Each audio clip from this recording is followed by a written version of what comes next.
So this interests me a lot.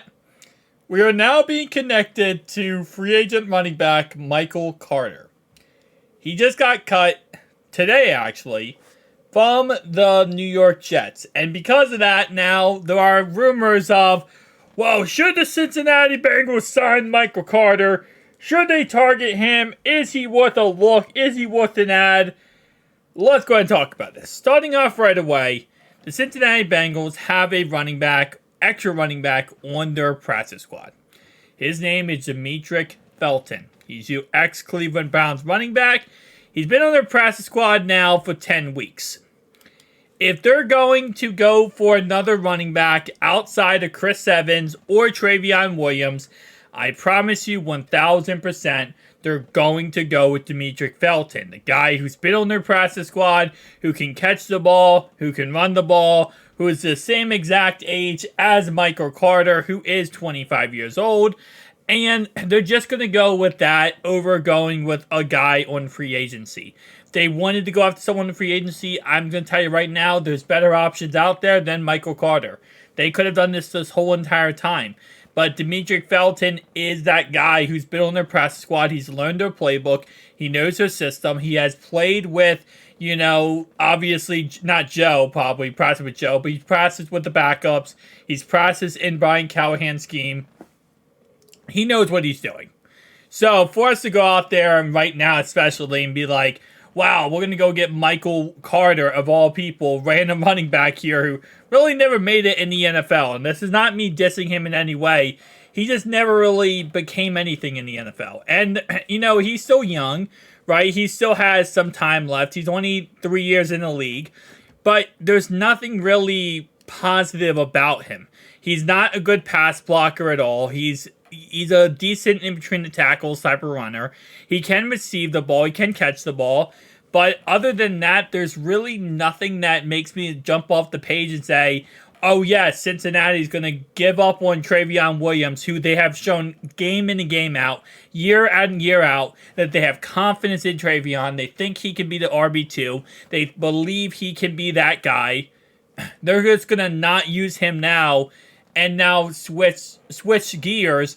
Don't go to your practice squad. Don't go for Demetric Felton, who has been on your practice squad all year long. You have him on there for a reason, because Michael Carter, a random running back who never really panned out, who was a former 4th-round pick by the New York Jets, is now a free agent. It doesn't really make sense to me. Now, if Michael Carter hit free agency and he was known as one of the best pass-blocking running backs, but simply just nobody wanted him, and he's 25, I'd be like, oh, maybe. Consideration, because if he's such a good pass blocker, that could help us out in our system.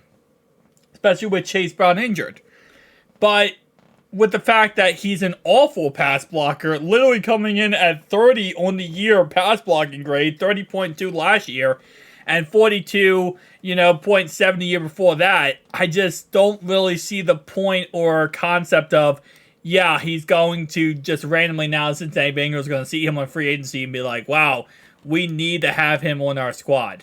And again, you could make the argument, well, he hasn't really had much play time overall-wise, Again, my correction here, he's actually 24. I think he's about to be 25. But anyway, though, he hasn't had much play time. His rookie season, he only played he started 11 out of 14 games. He had 639 yards, 4 touchdowns. He also had 55 receptions, 55 targets on 36 receptions for 325 yards, 0 touchdowns. Second year, 402 yards, 3 touchdowns. He also did have a total of 41 receptions, 288 yards, and so on and so on. Which, again, like I said, I'm not saying he cannot, change around his career and become a really good running back in the future. I'm probably sure he could, right? I never want to say never when it comes to a potential player eventually getting their career going. But right now, with all offensive struggles, right, with us having to play the Ravens on Thursday, obviously wouldn't pick him up and he wouldn't be playing on Thursday anyway. So it wouldn't matter in that context anyway.